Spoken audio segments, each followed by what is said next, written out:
Hey guys, நம்ம ஹரிஷ். இன்னைக்கு நம்ம எங்க வந்திருக்கோம்னு பாத்தீங்கன்னா நம்ம கள்ளக்குறிச்சியில லொக்கேட்டா இருக்க ஷாலினி போட்டோ லேப் அங்க தாங்க வந்திருக்கோம். நம்ம ஷாலினி ஸ்டுடியோல பாத்தீங்கன்னா உங்க வீட்டு ஃபங்க்ஷனுக்கு பாத்தீங்கன்னா போட்டோஸ் அண்ட் வீடியோஸ் எல்லாம் பாத்தீங்கன்னா சும்மா வேற லெவல்ல எடுத்து கொடுத்துட்டு இருக்காங்க. முக்கியமா மேரேஜ் ஆல்பம் எடிட்டிங் எல்லாம் பாத்தீங்கன்னா சும்மா வேற லெவல்ல பண்ணிட்டு இருக்காங்க. இது மட்டும் இல்லாம இந்த மாதிரி ட்ரெண்டிங் ஆல்பம்ல இருந்து இவங்கள்ட்ட photo frames and gift items எல்லாம் பாத்தீங்கன்னா நிறைய கலெக்ஷன் வச்சிருக்காங்க. இவங்க பாத்தீங்கன்னா ஹை ரேஞ்ச் மிஷின்ல ஆல்பம் பண்றதுனால இவங்க பண்ற எல்லா ஆல்பமும் வேற லெவல் குவாலிட்டியில இருக்கும். ஆல்பம் மட்டும் இல்லாம ஃப்ரேம் ஐட்டம்ஸ் பாத்தீங்கன்னா இவங்கள்ட்ட சின்ன சைஸ் ஃப்ரேம் இருந்து பெரிய சைஸ் ஃப்ரேம் வரைக்கும் எல்லாமே குமிச்சு வச்சிருக்காங்கன்னு தான் சொல்லுவேன். நீங்க இன்னும் நம்மளோட பேஜை ஃபாலோ பண்ணாம இருந்தீங்கன்னா மறக்காம ஒரு ஃபாலோ பண்ணிக்கோங்க. நம்ம ஷாலினி ஸ்டுடியோ கரெக்டா எங்க இருக்குன்னு நான் சொல்றேன், நோட் பண்ணிக்கோங்க.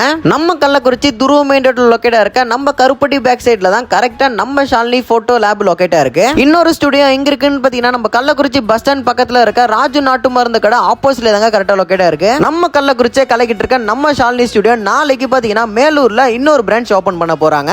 இந்த ஸ்டுடியோ கரெக்டா எங்க லொகேட்டா இருக்குன்னு பாத்தீங்கன்னா நம்ம மேலூர் பஸ் ஸ்டாண்ட்ல தாங்க கரெக்டா லொகேட்டா இருக்கு. இந்த கடை ஓபனிங்க்கு நிறைய ஆஃபர் விட்டுருக்காங்க. மறக்காம நம்ம ஷாலினி ஸ்டுடியோவை விசிட் பண்ணி பாருங்க.